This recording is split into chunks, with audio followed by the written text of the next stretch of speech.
The Marvel Universe is no stranger to alternate interpretations, like one where the characters are all sentient, yet still very cannibalistic zombies, or one where they're animals that are play on words of their name, like Throg, or the Punfisher, or Mary Jane Water Buffalo.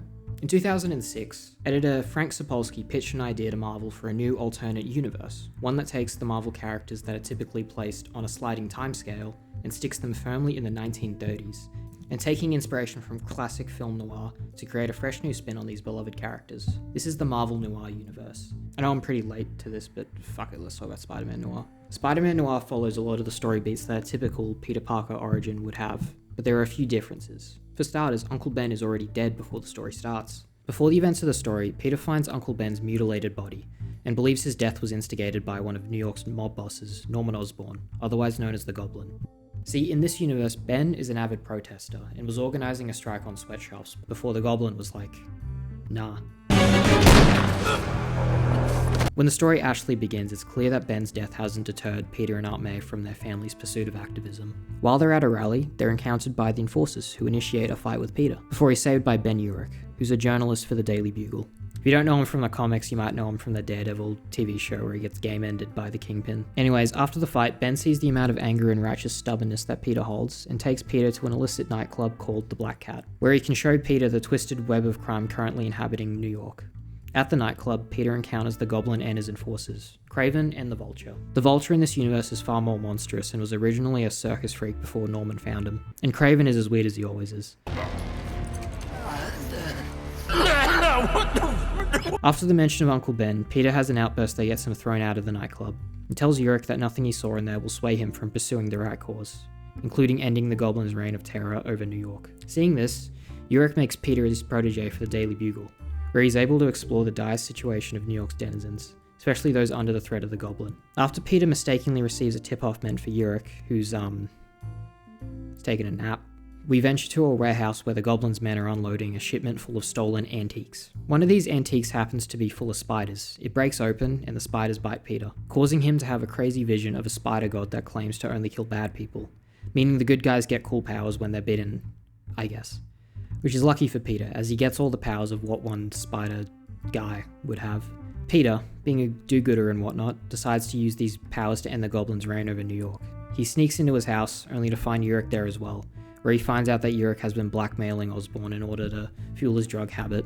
Seeing this, Peter leaves, wanting nothing to do with Urich anymore. Back home, Peter creates his Spider-Man costume out of Uncle Ben's old World War I uniform, and officially becomes the Spider-Man. His first order of business, go to Urich's house and force him to help take down the Goblin. Oh, he's dead. After Urich's death, Felicia Hardy, the owner of the Black Cat nightclub and friend of Urich, gives Peter all the evidence that Urich had on Osborn.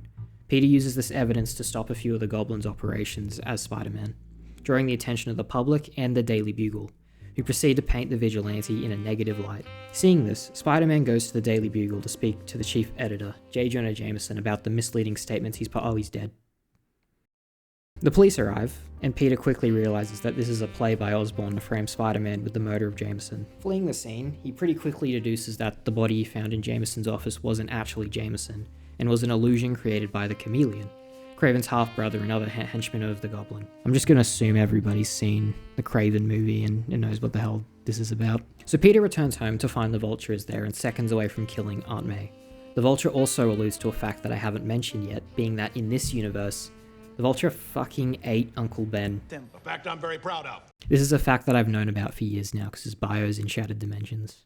Seeing no other option, Peter pops a cap in hand, and Aunt May berates Spider-Man for immediately resorting to killing instead of using any of his abilities that could have prevented a death in the situation. After this, Peter leaves to find and free the real, alive Jameson, arriving at a place in Urich's files on Osborn called the Torture House. Peter finds Jameson locked in a cell and overhears a conversation between Osborn and Felicia Hardy, revealing that it was her that shot who she thought was Jameson as revenge for Urich. Peter intrudes, beating Osborn's henchmen, saving Jameson, and feeding Kraven to that horde of spiders from before who are also there. Osborn flees into the sewers with Felicia as a hostage. Eventually, Spider-Man catches up, and in the scuffle, tears Osborn's face off to reveal his true goblin-like skin underneath. Turns out that Osborn was a freak show attraction like his henchman before he became a gangster, and slowly rose to power, and tells Peter to kill him and end it once and for all. Peter, remembering Aunt May's disdain for killing, refuses. I think it's a pretty good moment for Peter. who in most universes adopts this no-killing mentality. Even the Spider-Man from the Marvel universe that I mentioned before is having hang-ups of killing people, which is kind of funny. Peter's decision doesn't really matter in Osborn's case though, because Kraven, now possessed by a swarm of spiders, arrives and drags Osborn into the sewers, ending the Goblin for good.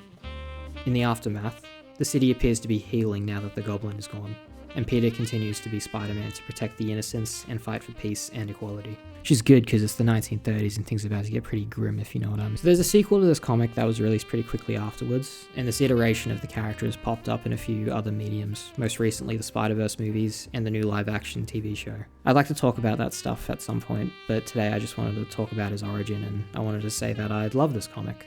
I'm a huge fan of the noir aesthetic, and combining it with my favourite superhero feels like a match made in heaven for me.